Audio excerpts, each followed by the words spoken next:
Hi, everybody. I'm Jen Johnson, and this is Thought by Thought Healing, where I like to get on here and talk about everything having to do with chronic pain, chronic symptoms, chronic anxiety, and I work with clients to help them reverse those. But on this channel, I just talk about the different tools that I used for my own healing journey, and so that you can kind of create your own pathway to reverse those symptoms.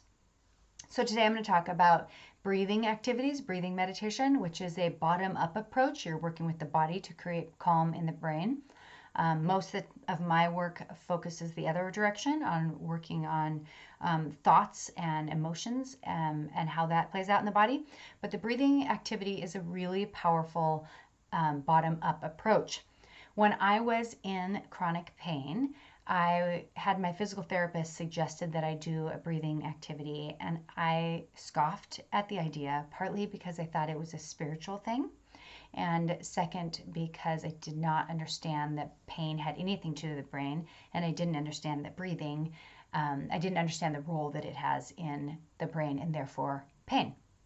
When we are in chronic pain, we are often in chronic fight or flight, low level stress, and when that happens, the sympathetic nervous system is engaged, the fight or flight nervous system is engaged, and our breathing oftentimes is altered to become shallow breathing, and or sometimes you forget to breathe. And so there can be these lags in between breath that's obviously not helpful for the body. That was my story, both of those types of breathing. It's not optimal for the body, and sometimes we have to teach our bodies and our nervous systems how to operate in a healthy way because it has become dysregulated. So when my second physical therapist suggested I do breathing activities, that time I gave it a shot, and I did find there to be a change in my symptoms. Enough that I went back and said, my pain has been a little bit better this week. And he said, it's because you're breathing. I also scoffed at him because I couldn't imagine that it really was helping, but it was. And after that is when I discovered the mind-body connection and started pursuing this route of healing. One book that I read during my healing journey was this one by James Nestor, and it helped me to understand why the breathing was so powerful in my healing. It does not talk about healing from chronic pain. That is not the intent of the book. It just more talks about how breath work plays out in the body and the way that you breathe, how it affects you. And so that made me understand how important it was. And so breathing did become a part of my daily tools that I use to reverse my pain. And the two most important things that I want to talk about that have to do with reversing the pain is that the breathing targets the vagus nerve, which is the 10th cranial nerve that has to do with your parasympathetic nervous system, which is your rest and digest nervous system. It's when we are in homeostasis, when the body's in peace, which we are not in when we are in chronic pain. And when we are in chronic pain, that fight or flight nervous system, highly active, we need to actually help out this parasympathetic nervous system. We need to help the calm part. It is not used to being activated and actually needs our attention.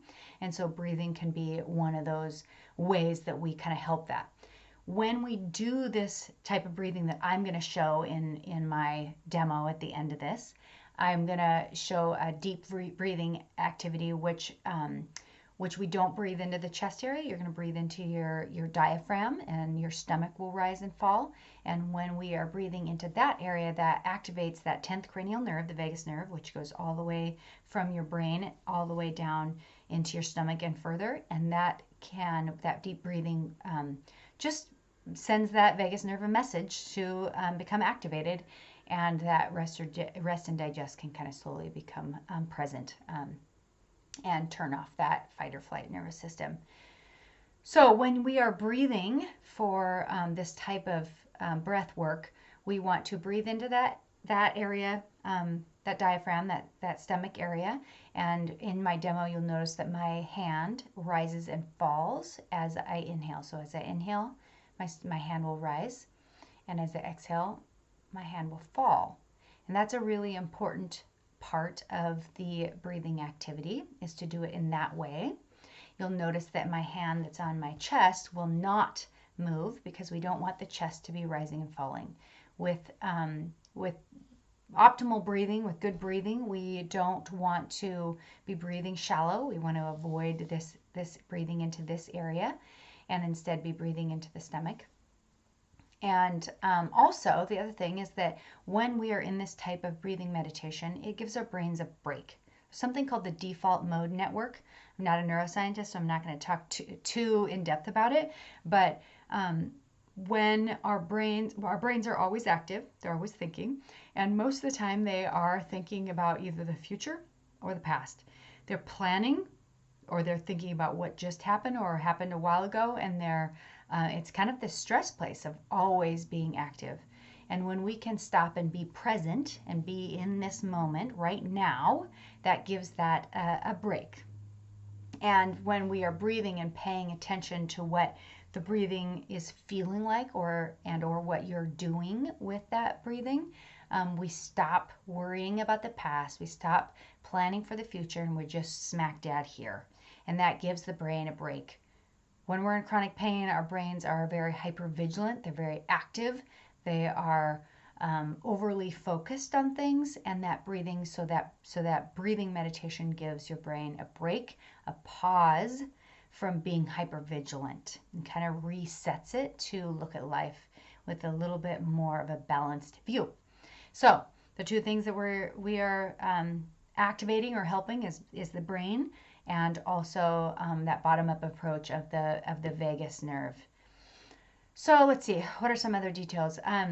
Yeah, you want to be breathing into your stomach, your diaphragm. I started at about a 3-second inhale and then exhaled about 4 seconds. You want the exhale to be slightly longer if you can than the inhale. Start small, 3 seconds, and work your way up. I do about 8 seconds now.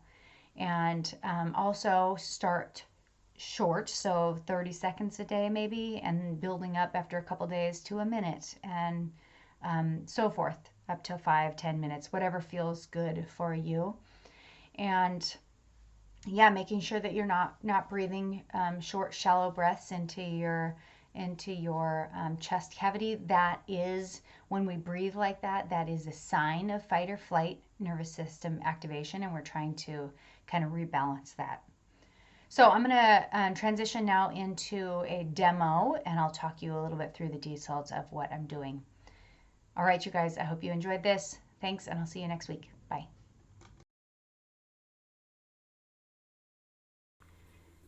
So you want to find a comfortable place and support your knees and your neck, and put your left hand on your stomach and your right hand on your chest. And you'll notice that I'm going to give you an indicator when I'm switching from inhale to exhale by just flicking my finger. That's just for you guys. I am trying to make my exhale slightly longer than my inhale. And you'll notice that my left hand is rising with my inhale, and then it falls down with my exhale. And that's because, like I was mentioning before, I'm being sure to breathe into my diaphragm, into my stomach area. It's activating the vagus nerve. And then my right hand, what's on my chest, does not move at all. You'll also notice that I'm not arching my back, so I'm not pushing too hard. I don't want to kind of force that breath into my stomach. I just want to allow it down into that area. On occasion, when I do this, my thoughts will wander, and that's fine, but we do want to try to bring them back to being focused on the sensations that are happening inside of the body, that introception that I was talking about. You want to start this with just, a 3-second inhale, maybe a 4-second exhale, and then work your way up to whatever is comfortable. And maybe starting with a 30-second breathing activity and also working that up to whatever works for you. I do, on occasion, do a body scan and just make sure that I'm not tensing up muscle groups anywhere.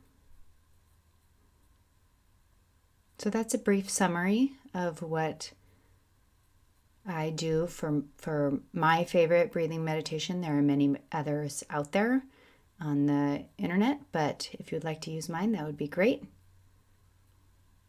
All right, you guys, have a great week, and I'll see you later.